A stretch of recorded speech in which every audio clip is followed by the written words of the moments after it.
नमस्कार, हमारे digital platform में आपका स्वागत है। जम्मू कश्मीर की सियासी जमीन पर एक बार फिर हलचल मची हुई है, क्योंकि राज्यसभा की 4 सीटों के लिए होने वाले चुनाव ने पूरे माहौल को गर्म कर दिया है। ये चुनाव सिर्फ सीटों का मसला नहीं, बल्कि सियासत की उस गहरी शतरंज का एक हिस्सा है, जहां हर चाल और हर दांव की अपनी अहमियत होती है। एक तरफ नेशनल कॉन्फ्रेंस अपनी जीत का दम भर रही है, दावा कर रही है कि उसके पास बहुमत का पूरा समर्थन है। दूसरी तरफ भारतीय जनता पार्टी ने भी अपने उम्मीदवारों के साथ मैदान में पूरी ताकत झोंक दी है। लेकिन इस सियासी जंग में सबसे बड़ा ट्विस्ट है कांग्रेस का इस रण से बाहर रहना। जी हां, कांग्रेस ने इस बार कोई उम्मीदवार नहीं उतारा है, जिसने सियासी हलकों में तमाम तरह की अटकलों को जन्म दे दिया है।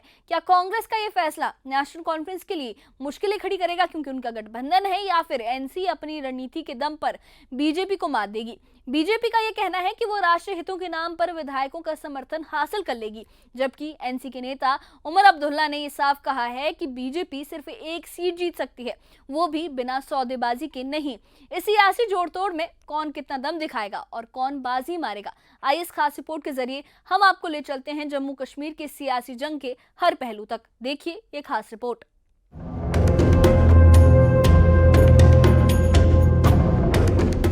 जम्मू कश्मीर में राज्यसभा सीटों के लिए होने वाले चुनाव ने पूरे राजनीतिक माहौल को गर्म कर दिया है। सत्ता पक्ष से लेकर विपक्ष तक सभी पार्टियां अपनी अपनी रणनीति में जुटी हैं।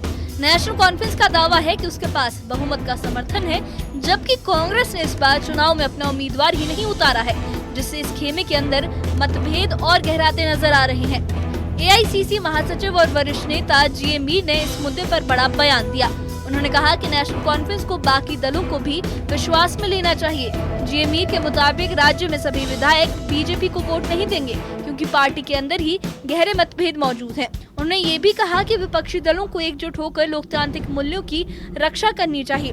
मीर ने ये साफ कहा कि हवा में तीर चलाकर सीटें नहीं जीती जा सकती। उनका इशारा साफ था कि विपक्ष को एकजुट रणनीति अपनानी होगी, वरना बीजेपी को बढ़त मिल सकती है। हाईएस्ट लेवल से तो दिल्ली में कन्वे किया गया था कि कांग्रेस एक उम्मीदवार दे और सेफ सीट पर वो अप्लाई करे। जब मॉडलिटीज तय होने की बात आई, उस पर नेशनल कॉन्फ्रेंस ने कोई कम्युनिकेशन नहीं दिया, बल्कि कन्वे किया कि कांग्रेस 4th सीट पर अपना उम्मीदवार डाल सकता था।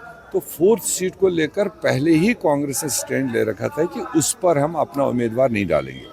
हम श्योर शॉट के लिए कैंडिडेट को डालेंगे जहां हमारे पास वाफिर मिकदार में, वाफिर तादाद में हमारे पास नंबर्स हो। वो चीज़ नेशनल कॉन्फ्रेंस ने एग्री नहीं किया, तो देयरफॉर कांग्रेस ने कल फैसला लिया कि हम 4th सीट के अगेंस्ट कैंडिडेट नहीं डालेंगे, क्योंकि इसके लिए जो नेशनल कॉन्फ्रेंस सबसे बड़ा मैंडेट लेकर हुकूमत को हेड कर रहा है, अगर वो कोलिशन पार्टनर्स को या लाइक माइंडेड इंडिविजुअल पार्टीज़ है, पीडीपी है, सजाद गनी लोन है, इंडिविजुअल हमारे एमएलएज है, उनको साथ बिठा करके तय करना चाहिए था। हमें ये भरोसा है कि जम्मू कश्मीर की असेंबली में 60 मेंबर जो नॉन बीजेपी है आज के दिन में 88 में, उनमें से एक भी मेंबर बीजेपी की ओर नहीं जाना चाहता, मगर उनको कॉन्फिडेंस में लेने की जरूरत थी before taking decision of the candidate.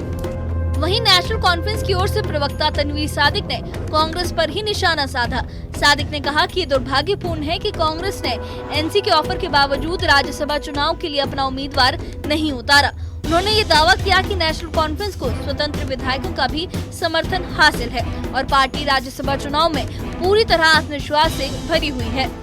Party की तरफ से हमारे जो 3 अभी तक हमारे मुंतखब पार्लियामेंट मेंबर राज्यसभा के लिए थे, उनमें से चौधरी मोहम्मद रमजान साहब, सजाद अहमद किचलू साहब और हमारे शमी ओबराय साहब, उन लोगों ने अपने नॉमिनेशन भरे।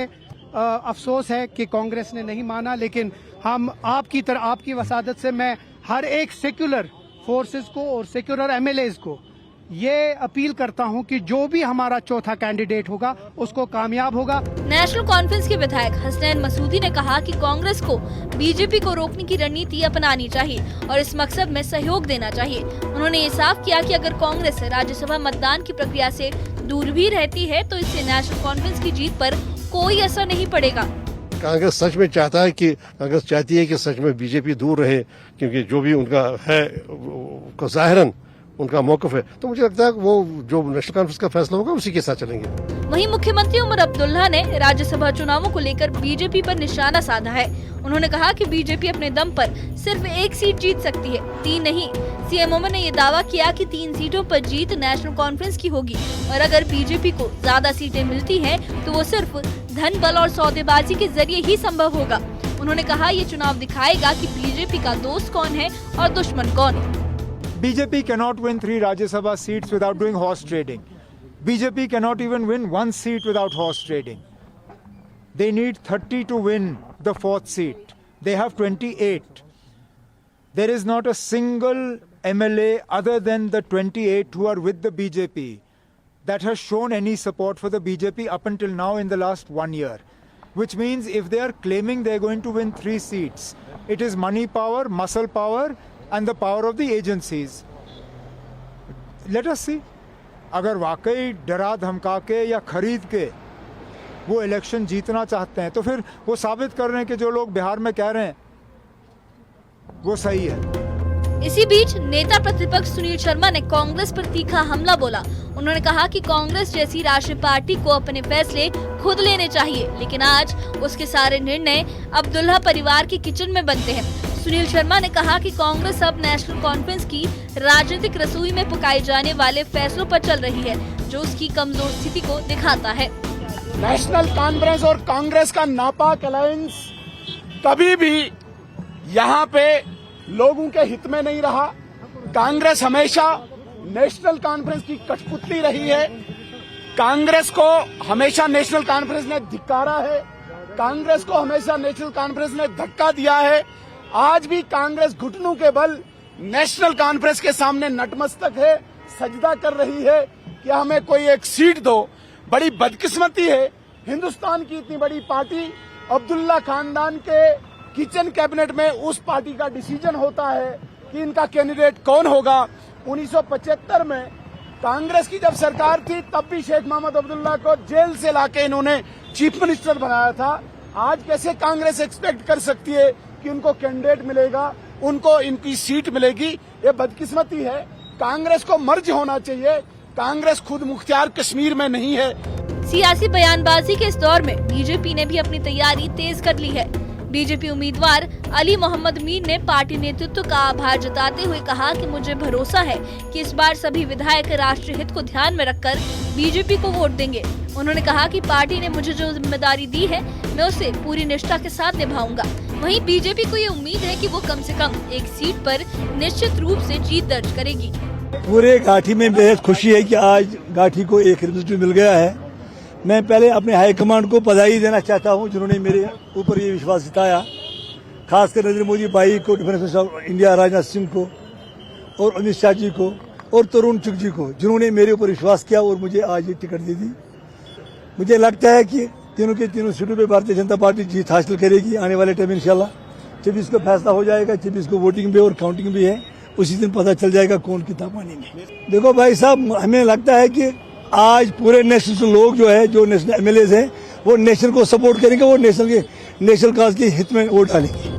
अब जबकि सभी दल अपनी अपनी तरफ से बयानबाजी और समर्थन जुटाने में लगे हैं, सभी की नजरें राज्यसभा चुनावों के नतीजों पर टिकी है। सीएम उमर अब्दुल्ला का दावा है कि बीजेपी सिर्फ एक सीट जीत पाएगी, जबकि बाकी 3 सीटों पर जीत का भरोसा एनसी को है। लेकिन सवाल ये है, क्या विपक्ष सचमुच में एकजुट होकर बीजेपी को रोक पाएगा या फिर अंदरूनी मतभेद बीजेपी को बढ़त दिला देंगे? राज्यसभा चुनाव के नतीजे ही तय करेंगे कि जम्मू कश्मीर की सियासत में किसकी रणनीति काम आएगी। Bureau report, news 18।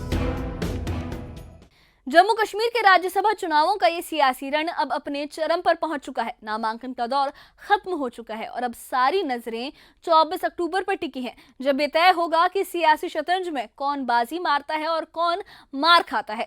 National conference ने अपने 4 उम्मीदवारों के साथ पूरी ताकत झोंक दी है और ये दावा कर रही है कि 3 सीटें तो उनकी पक्की हैं, जबकि चौथी सीट के लिए भी वो निर्दलीयों और पीडीपी के समर्थन की उम्मीद कर रही है।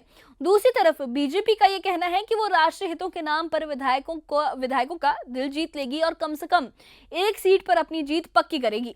लेकिन इस सियासी जंग में सबसे बड़ा सवाल है कांग्रेस की खामोशी।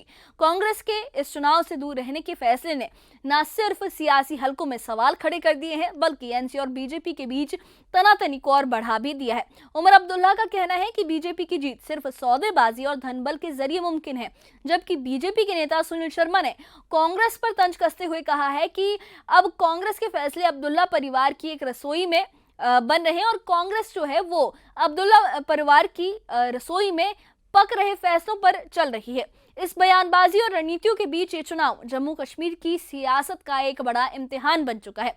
क्या विपक्ष एकजुट होकर बीजेपी को रोक पाएगा या फिर अंदरूनी मतभेद बीजेपी को बढ़त दिला देंगे? ये सवाल अब 24 अक्टूबर को इस सवाल का जवाब मिलेगा और जब नतीजे सामने आएंगे। लेकिन इस बारे में आपकी क्या राय है, हमें कमेंट बॉक्स में अपनी राय जरूर बताइए और इससे जुड़े अपडेट्स के लिए और ऐसी ही खबरों के लिए हमारे चैनल के साथ बने रहिए। हमारे चैनल को सब्सक्राइब करिए। शुक्रिया।